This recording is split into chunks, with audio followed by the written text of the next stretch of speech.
Kenya Airways' biggest problem is government interference, according to their lessor, that is Aercap Holdings.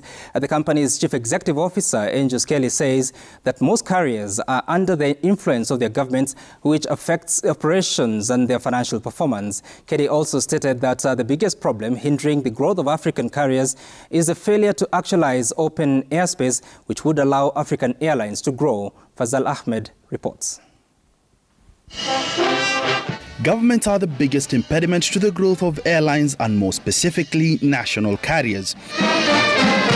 According to Aercap, one of the biggest airline lessors on the planet, governments, more specifically the Kenyan government, tend to make political decisions that affect the performance of an airline. If you have any third parties interfering, and this often happens in state-owned carriers, where politicians will say, I want you to fly this route or that route, there's a vanity project of flying to Europe.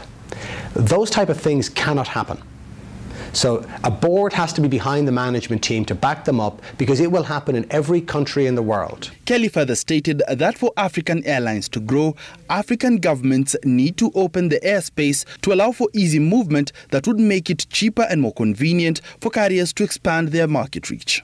It means that national carriers have to seize the opportunity, and governments have to step back and let market forces play, let the market forces at play.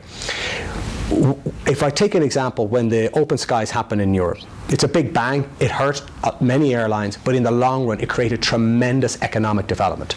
Aercap is in the country to meet with Kenya Airways on possible expansion plans and how the global lessor can expand its relationship. Currently, Aercap has leased 2 aircrafts and 1 engine to KQ. Aercap says that despite the losses posted by the national carrier, they still believe that the business model of KQ has merit, given that the biggest contributors to its 36 billion shilling loss was weakening of the Kenya shilling against the dollar and the soaring oil prices around the world. Fazal Ahmed, Citizen TV.